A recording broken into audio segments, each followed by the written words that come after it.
Did you hear about NIMs? No? Yes? Sorry, it's too loud. It's too loud. It's okay, joking. Well, English humor. well, yeah, it's a microservice. But maybe Germans in the room, hands up. You know the bonbon NIM 2? Yeah, kind of that one. Better take 2 NIMs than 1. That's a joke that there is a suite called NIM, but it's written with 2 M's. So this is about generative AI. Hands up. Who did implement generative AI services based on OpenAI? Come on, don't be shy. You not? Who did deploy own microservices, meaning own inferencing? Did you deploy an own llama, for example? Very good. Did you deploy an quantized llama, for example? Very good. I want to know your name. So, in essence, we make application of AI models more simple with NIMs. NIMs are called NVIDIA Inference Microservices, and they are built to make the adaptations easier. My laptop is playing a little bit of tricks on me. There was exciting stuff going on, right? Chat GPT was the thing which attracted, I think, the most customers, the most users in no time, and now people want to attach to it. They want to repeat this moment. What I've seen in my industry, many basically invested and built a lot of stuff, and now it comes to deployment. In brief, I'm very fascinated. What does this chart say? Gen AI, generative AI, is, I would say, almost as mighty that it can transfer any input to almost any output. That is a bit bold on this chart, but turning a video into text, easy. You used it already. Describing a video sequence, what's going on. For example, a baseball game, how many ball contacts have player XYZ? Well, amazing results. So amazing technology which sooner or later find its way into our applications. Now there are 2 choices, either use a service. Those of you who use the service say, well, it was convenient, I was just using an API. Let's have a look on the left. I don't care about how it is built. Maybe I need to pay attention to the version of it. Let's say I need a chat model. Then I just choose it, I make my AI endpoint, and then I communicate via HTTP with it, and that's it. That's fine, not bad. On the other side, there's the do-it-yourself thing. You said you did it before. Was it painful? Yeah, it's just investigation.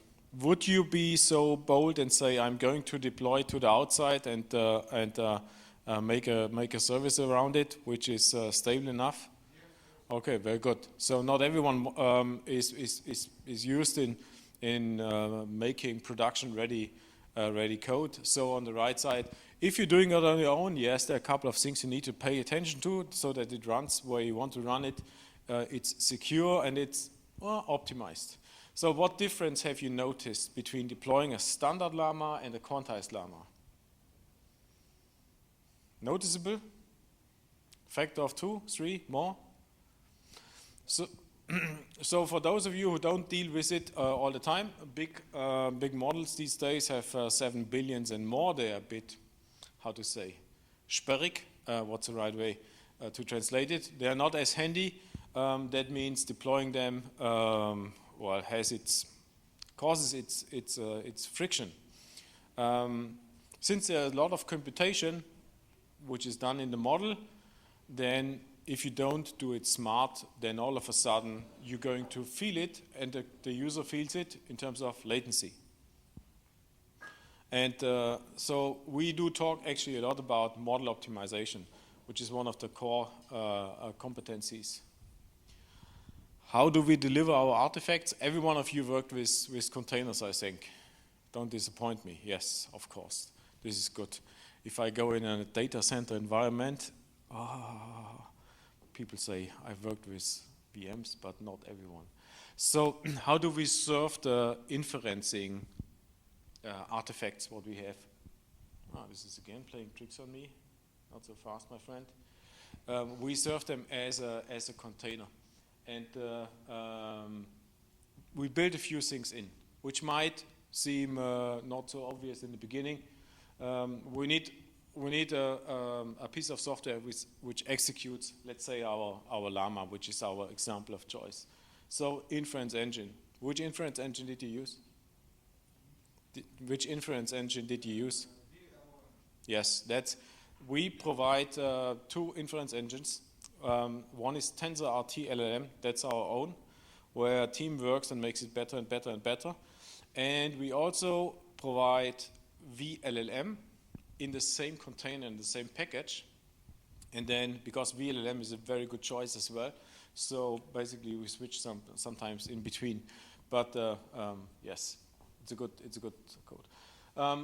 We need to build an OpenAI endpoint. Most of you who did some samples basically defined Python import OpenAI, something like this. And so OpenAI interface is kind of a de facto standard in the meantime. So when it comes to receiving the request, we need a few bits of code to basically process it. And so I've also seen examples where somebody was using not VLM, he was using basically PyTorch. So he handed basically the request in PyTorch, and it was more or less a Flask thing, not very deployment friendly. So you said you build it on your own. How long did it take you to build the model and everything on your own? A couple of days. So when we basically compare side by side, the do-it-yourself approach, couple of days, fits basically into 1 week. And on the other side, maybe you want to give it a try when you get home. We provide a container which is, I think, fairly okay to achieve it in much quicker time, and we call it 5 minutes, maybe 10. But in essence, if you practiced on it, then deploying, let's say, a Llama model in this way has some appeal.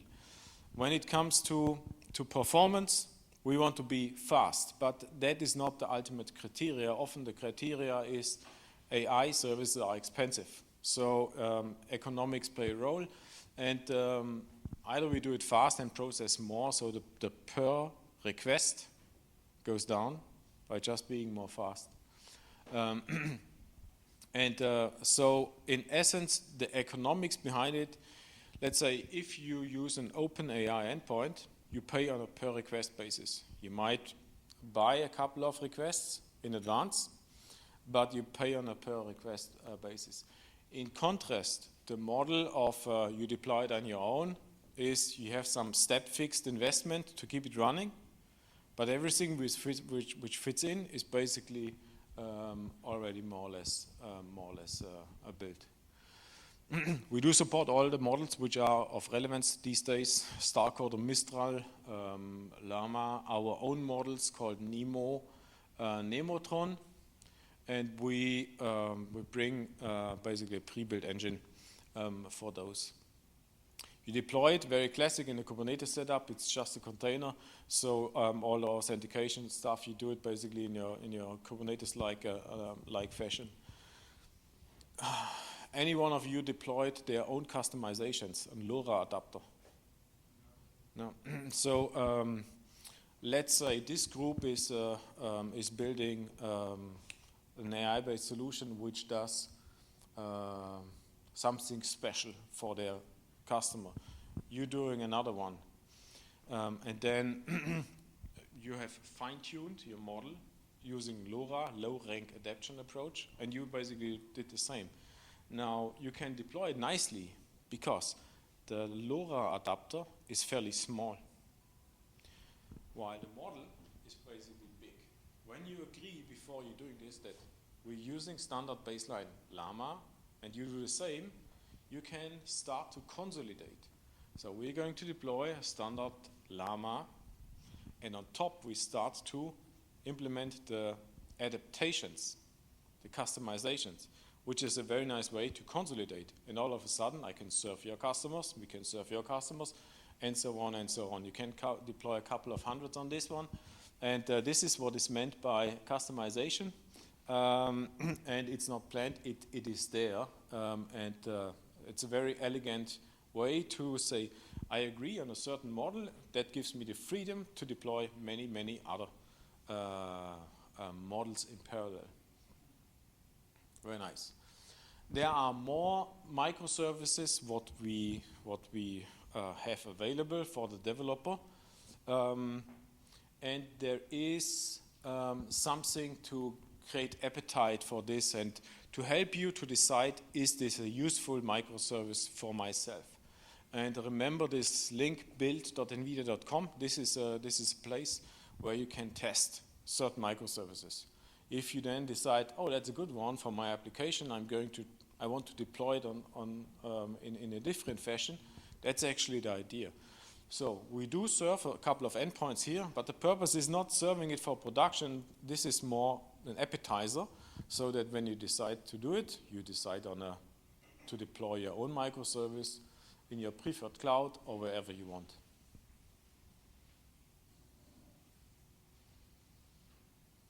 Let's get a bit more technical. There is a dependency. Every one of you likely know the company NVIDIA. We got famous with products for the gaming industry, which grew out of this domain of gaming, which is now a multi-purpose compute. But we have a dependency on our GPUs, and they are programmed using CUDA. That is the general purpose. C code to program this. Then Kubernetes is everywhere. The cloud basically dictates the stack in the on-prem environment as well. And so we're deploying, of course, in a cloud-friendly way. Everything, all the containers what we deliver, they are meant to run everywhere and to be cloud native. There are a few components which are not completely obvious, but if you do them by hand, then it just gets tedious. So when I say, who knows what NCCL is, then you first ask, do I need to know? Well, and that's actually the right attitude for those who do it daily, that they need to know about it, but why do we need to bother you with this, with those details, technical details? Because sometimes we do inference with multiple GPUs, and we can do it also with multiple independent systems. That is certainly a very demanding case, but it's possible. At that point, we need to communicate between each other, and this is what NCCL is for. But if you have a standard case, you should not bother, let us bother about it. We just build it in and compile it into something which is easy to use. TensorRT-LLM is our answer to do inference for LLMs. There's TensorRT, which does the vision part. There's TensorRT-LLM, who does basically the LLM and the transformer part. Also check it out, that's on GitHub. You can compile it on your own if you want. Here we're just doing basically the favor of bringing everything together. A little bit how does it feel like, how you use it, and to give you a bit of an impression. You're going to sign up in our Docker repository, then you can basically do Docker pulls against our repository, which is nvcr.io. And then you decide already for a certain model. So two things are pulled in sequence. First, a container is pulled, and this container basically pulls after it runs the model.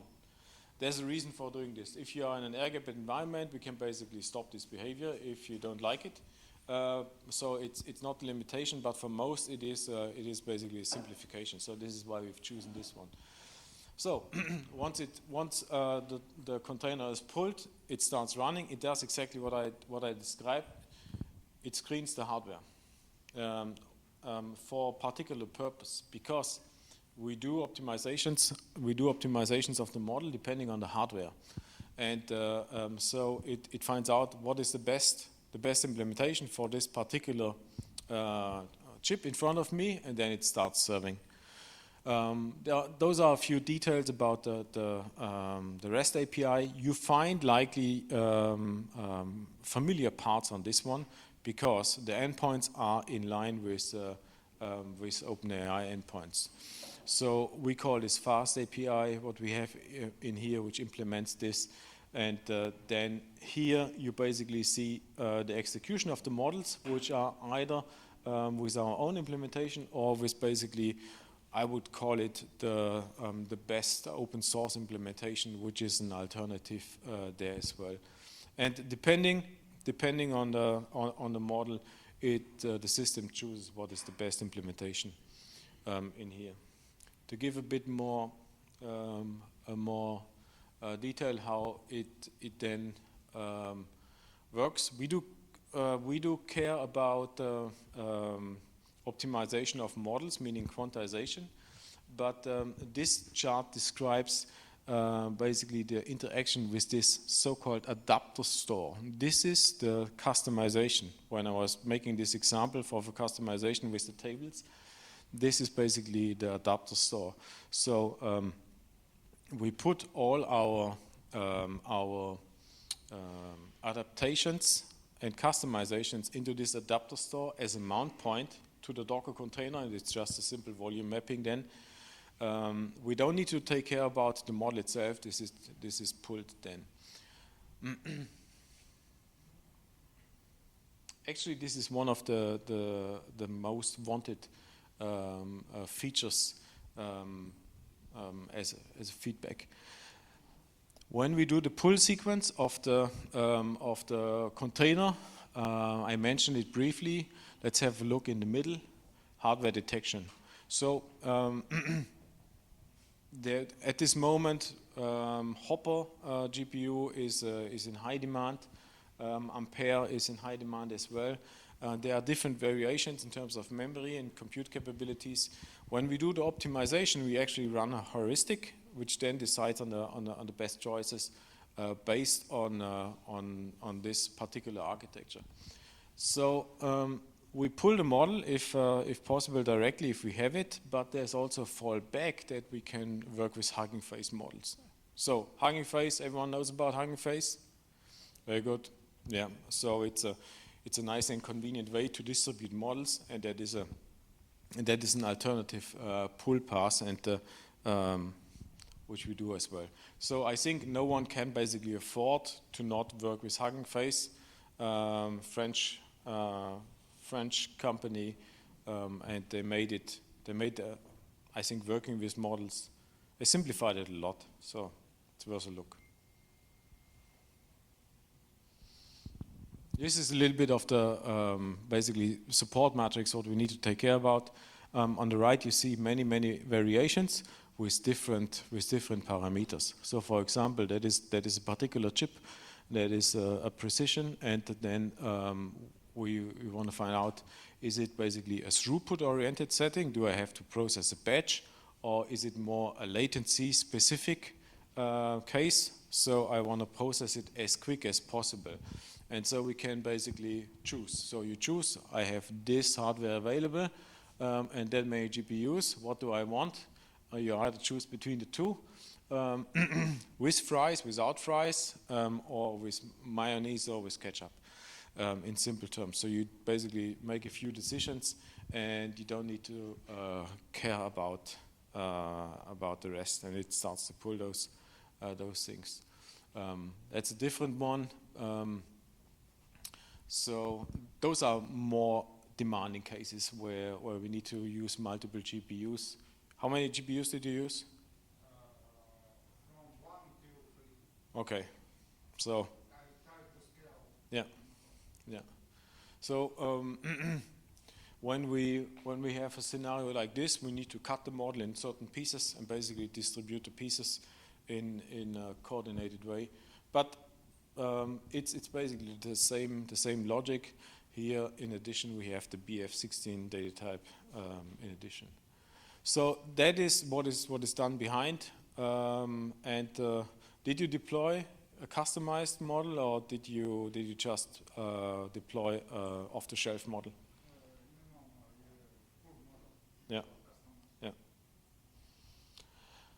So that is what I wanted to get you familiar. There's an easy way to have access to generative AI, and I basically made the example with kind of a language model. I was always calling it Llama, but there's a fast pass. So whenever you have some OpenAI endpoints and say, well, I want to put it either in a context where no query leaves basically my trust domain, then think about the reflex like this, or you have a case where your demand is growing and growing, and you basically need to go to a predictable billing model, which does not just grow with your demand, which has basically sprungfixe Kosten, basically a step fix cost structure. Then this is an easy approach to achieve this. Questions? Go ahead, please. You call that microservice, so Yeah. Usually that means it's sort of small, but it means so the size that comes with it is small, but then it's a model per microservice, or how does this like scaling? When I think microservice, I think flat horizontal scaling. Does this happen here or not really? Well, if we do the Docker put and look at this in the Docker size, sometimes it's not that micro that it basically then, yes, because I just made dependencies, so that the container indeed can be a bit big.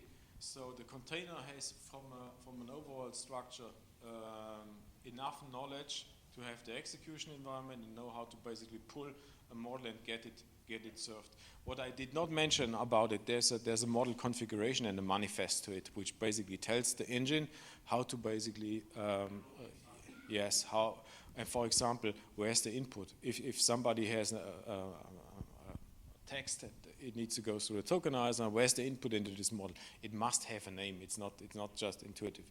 So this is coming with it. Microservice, why it's called microservice. It's a service that's clear. I think we try to make it as small as possible for the in that domain. Yeah. Any other question?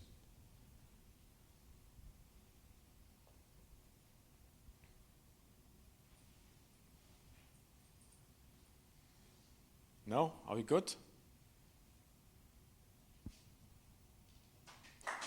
Thank you.